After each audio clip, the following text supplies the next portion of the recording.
Oke, assalamualaikum warahmatullahi wabarakatuh. Oke, mari kita lanjutkan saja ceritanya. Tapi seperti biasa, bantu dulu tekan tombol like dan berkomentar. Tuan dan Nona, terima kasih sesudah dan sebelumnya. Bab 1019 Selamat tinggal King Chang di ruang rapat perusahaan keamanan Bameng. Ji Fei, Long Meiying, Feng Huang, Bai Song, Qi Yuan dan Xiang Ruolin semuanya ada di sana, kecuali Teng yang dikirim ke negara yang oleh Ji Fei.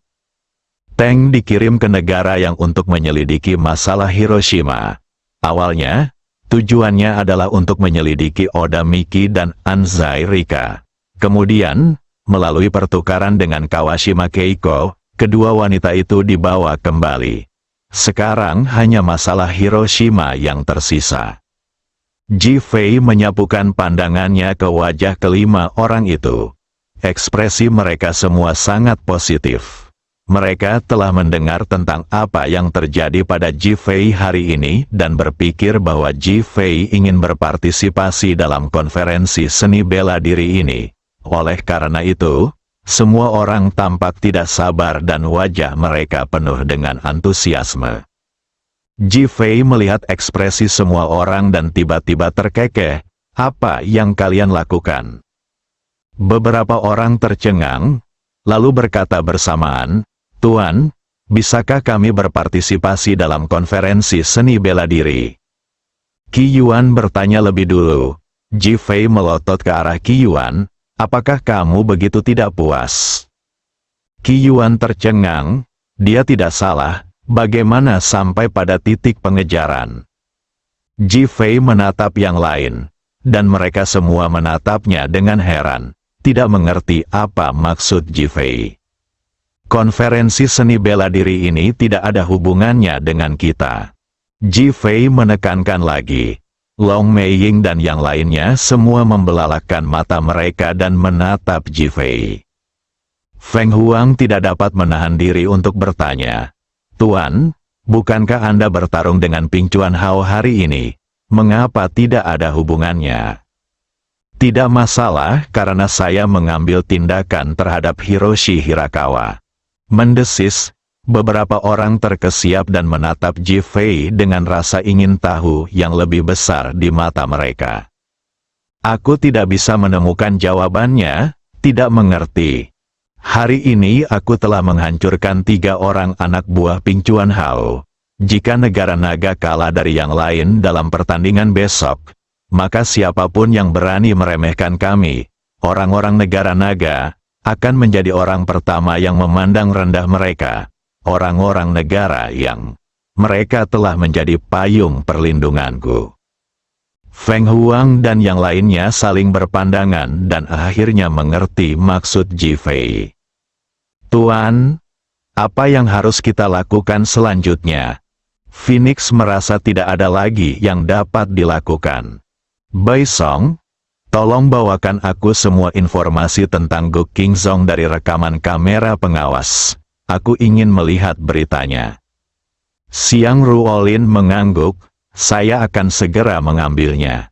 Ji Fei menatap Qi Yuan dan berkata, sekarang cari cara untuk menyelamatkan Huo Lei yang tidak sadarkan diri dari grup Chen Fei dan kirim dia ke villa nomor 1 di Taman Hui Cui.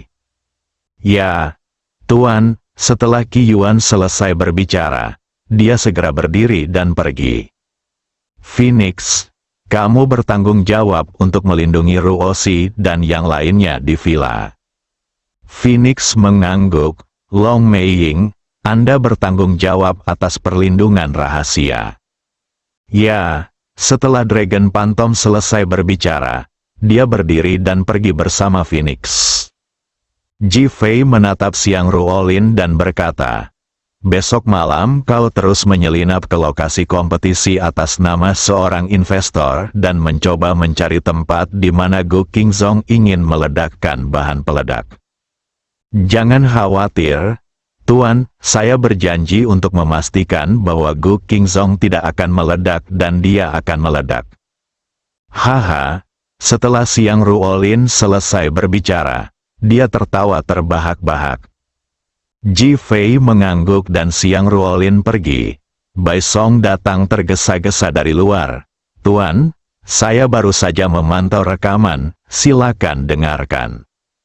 Ji Fei segera mengkliknya dan itu adalah percakapan antara Gu Qingzong dan saudara Long. Oh, Ji Fei mencibir, jadi disinilah hubungan mereka terjadi. Dia akhirnya menyadari bahwa saudara Long dan Gu Qingzong bersekongkol. Tuan, apa yang harus kami lakukan? Teruslah awasi dan cobalah temukan saudara Long. Tujuan utamaku besok adalah membunuh Gu Qingzong. Apakah Anda ingin mengirim seseorang untuk membantu? Ji Fei melambaikan tangannya langsung. Tidak perlu, aku sudah cukup. Bai Song mengangguk, kalau begitu aku akan memantaunya sekarang. Bai Song meletakkan materi yang dibutuhkan Ji Fei dan berbalik untuk pergi. Ji Fei duduk di sana, matanya tiba-tiba dipenuhi rasa dingin. Dia tidak tahu siapa saudara Long ini, namun jelas tidak mudah bagi saudara Long ini untuk mampu menggerakkan Gu Qingzong. Dari beberapa kali kontak dengan Gu Qingzong, dia tahu bahwa Gu Qingzong pada dasarnya adalah orang yang sombong. Orang biasa tidak akan menganggapnya serius.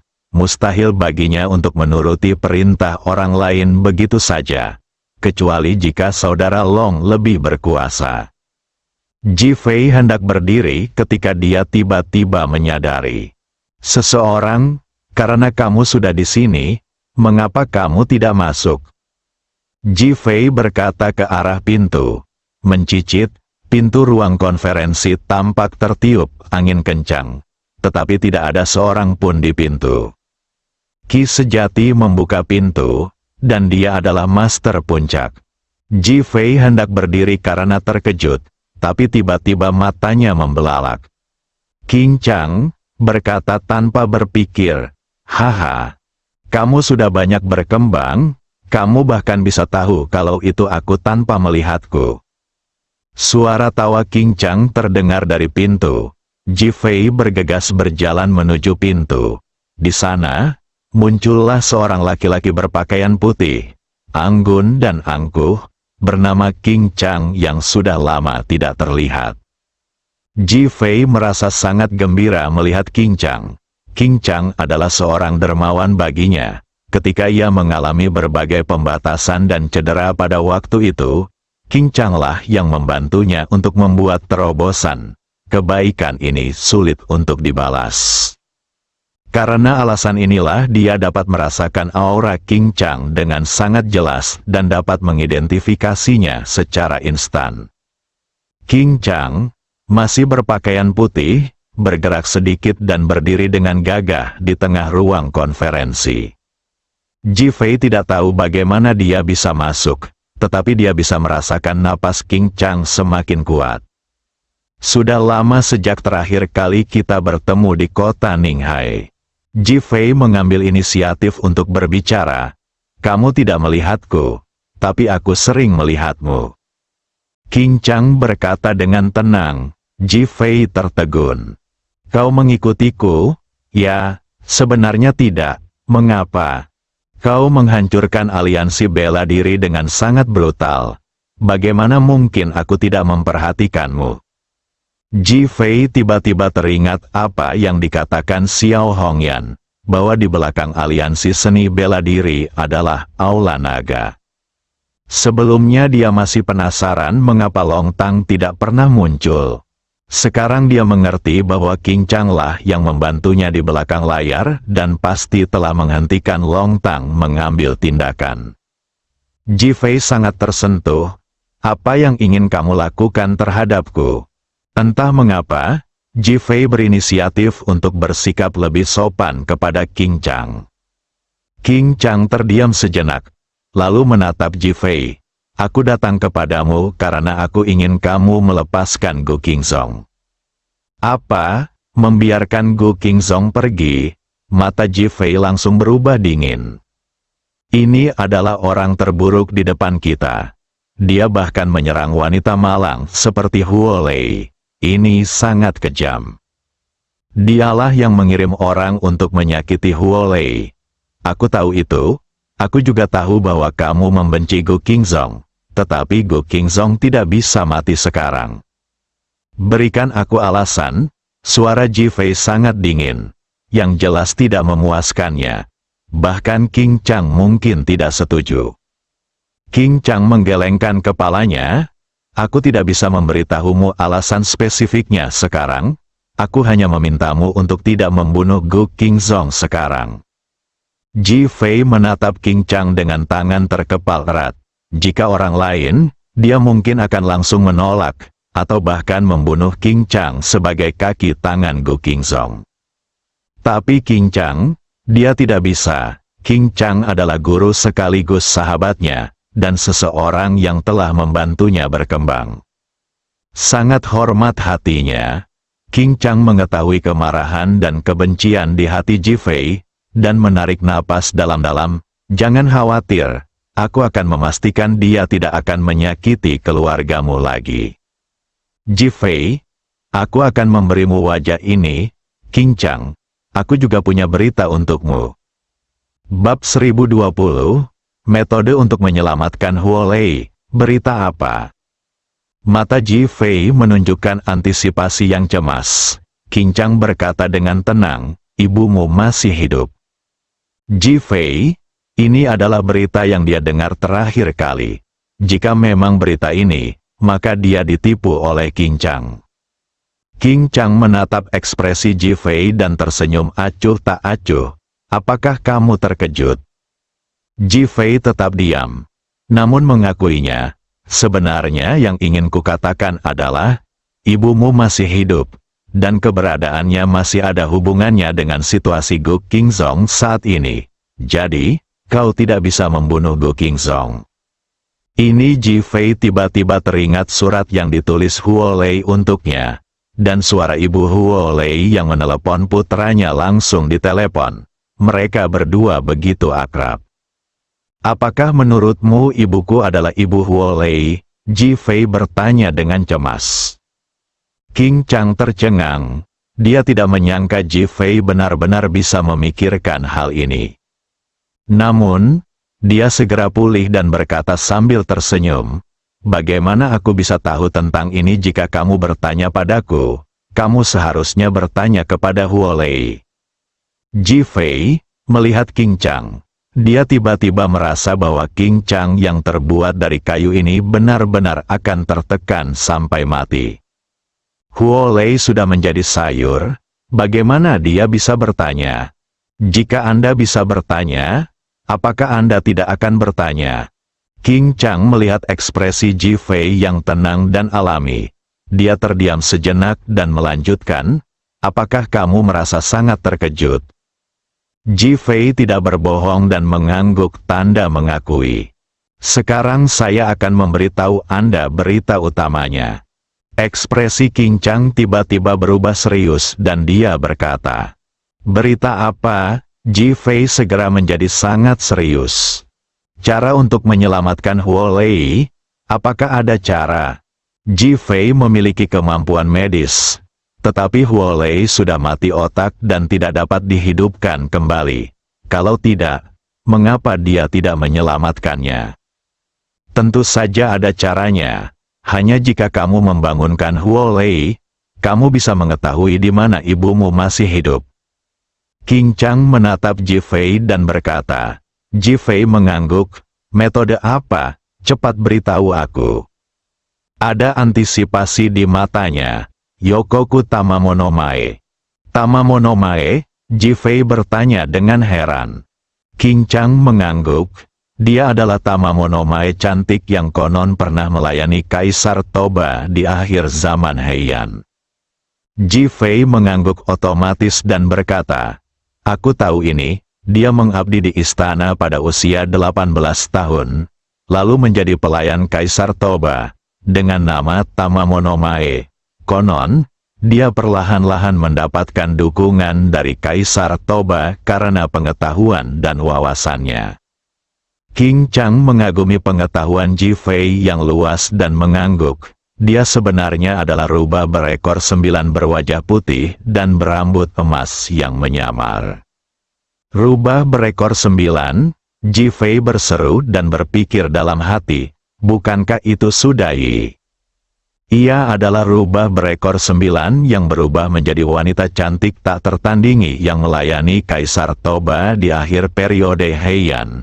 Awalnya ia ingin menjadi Miko dan penyihir yang merupakan istri yang berbudi luhur. Tetapi Kaisar Toba jatuh sakit dan Onmyoji yang menyelidiki penyebabnya mengungkapkan identitas aslinya sebagai rubah. Ji Fei mendengarkan dengan saksama. King Chang melanjutkan, Tamamonomae sangat marah ketika diusir, dan dia melakukan banyak hal buruk. Kemudian, dia dihukum. Dia merenungkan perbuatan jahatnya di masa lalu, mengambil inisiatif untuk memotong ekornya, dan kembali ke keadaan 1 ekor. Kalau begitu, bukankah dia sudah mati sekarang? Ji Fei bertanya. Ekornya yang terputus memiliki kekuatan spiritual dan inti spiritual yang sama dengannya. King Chang menatap Ji Fei dan berkata, maksudmu aku bisa menyelamatkan Holly jika aku menemukan salah 1 ekornya? King Chang mengangguk, ya, selama ada ekor, Huo Lei bisa bangun. Baiklah, aku akan mencari ekor Tamamonomae setelah aku selesai dengan ini. Ku dengar salah 1 ekornya ada di asosiasi ninja di negeri Yang. King Chang menatap Ji Fei dan mengingatkannya. Rasa dingin tiba-tiba menjalar di wajah Ji Fei. Awalnya saya akan berhadapan dengan Hiroshi Hirakawa di kompetisi bela diri besok. King Chang berkata dengan tenang. Ji Fei langsung mengerti apa yang dimaksud Ping Chuan Hao. Saya sendiri yang akan datang besok. King Chang menunjukkan senyum puas di wajahnya. Ji Fei cerdas dan mengerti apa yang dimaksudnya. Terima kasih atas kerja kerasmu. Aku harap kamu bisa segera menemukan ekor Tamamonomae. Dan kemudian kamu bisa membangunkan Huo Lei. Ji Fei mengangguk. Ekspresi tekad sudah tampak di wajahnya. King Chang menjelaskan sesuatu kepada Ji Fei lagi lalu berbalik dan pergi. Ji Fei sedang duduk di ruang konferensi. Semua rencananya baru saja terganggu. Dia akan membunuh Gu Qingzong besok, tetapi sekarang King Chang tidak mengizinkannya. King Chang berkata bahwa dia akan berurusan dengan Ping Chuan Hao, karena dia memberitahu Ji Fei. Bagaimana mungkin Ji Fei tidak tahu apa artinya? Itu agar dia bisa berurusan dengan Hiroshi Hirakawa. Jika dia tidak mengerti hal ini, dia bodoh. Ji Fei merasa sedikit tertekan dan sakit kepala. Terutama ketika dia berpikir bahwa tujuan Gu Qingzong adalah meledakkan semua orang di tempat. Jika dia pergi ke sana, bukankah itu akan memberi Gu Qingzong kesempatan untuk meledakkan dirinya sendiri? Dia sendiri jelas tidak dalam bahaya. Tetapi dia adalah sumbu yang meledakkan bahan peledak. Jika dia lolos, apa yang akan terjadi pada yang lain? Dia ingin menyelamatkan orang lain, berbagai pikiran terus muncul di benak saya, dan akhirnya saya memikirkan tentang pensiun. Ji Fei bangkit dan bergegas menemui keluargaan. Saat itu hari sudah sore, matahari bersinar lembut dan cerah. Tuan An sedang berjemur di bawah sinar matahari. Ketika dia melihat Ji Fei datang, dia sangat terkejut dan sangat senang. Dia mengangkat tangannya dan menepuk kursi di sampingnya, lalu menatap Ji Fei. Cepatlah duduk, mari kita ngobrol baik-baik. Ji Fei tidak ragu untuk duduk di sebelah An Lao, dan matanya menyapu wajah An Lao. An Lao, kamu terlihat baik-baik saja, tetapi suasana hatimu sedang tidak baik. Sepertinya kamu memiliki banyak kekhawatiran. Penatua An langsung duduk tegak dan menatap Ji Fei. Keterampilan medismu benar-benar meningkat.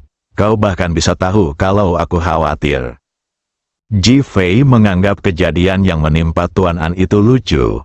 Seakan-akan dia adalah seorang anak tua yang nakal. Jantung adalah organ yang selalu khawatir.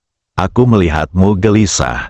Kamu pasti sedang mengkhawatirkan sesuatu. Mengapa? Penatua An menghela napas dan menatap Ji Fei. Kau tidak tahu, Aku merasa sangat kesal akhir-akhir ini.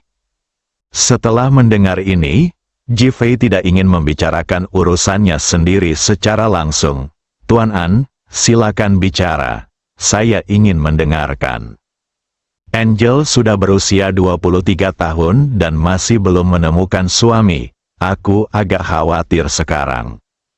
Setelah mengatakan ini, Tuan An menatap Ji Fei dengan penuh arti.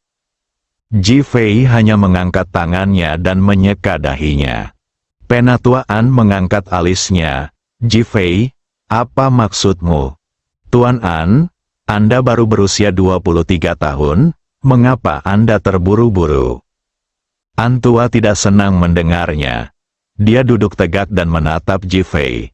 Bukankah kamu baru berusia 23 tahun sekarang? Kamu sudah punya istri. Bukankah seharusnya cucu perempuanku merasa cemas? Ji Fei benar-benar terdiam. Dia tidak bisa menanggapi ini. Dia menantu yang tinggal bersamaku. Bukan, yang di keluargamu adalah gadis kaya. Ketika An Lao melihat Ji Fei terdiam, dia tiba-tiba merendahkan suaranya dan bertanya, apakah istrimu hamil? Wajah Ji Fei memerah dan dia menggelengkan kepalanya cepat. Meskipun Li Ruoxi selalu menginginkan seorang anak, Ji Fei belum menyetujuinya. Ia berharap dapat memberi Li Ruoxi lebih banyak waktu untuk tumbuh dewasa. Jika tidak, ia takut Li Ruoxi tidak akan mampu mengasuh anak itu. Ketika An Lao mendengar bahwa tidak ada anak, dia tampak sangat senang. Apakah kamu tidak ingin punya anak? Suaranya lebih rendah. Ji Fei tertegun dan menatap Tuan An. Tidak mengerti apa maksudnya. Bagaimana kalau kamu membiarkan cucuku melahirkan anak untukmu? Tuan An bertanya sambil tersenyum. Bersambung.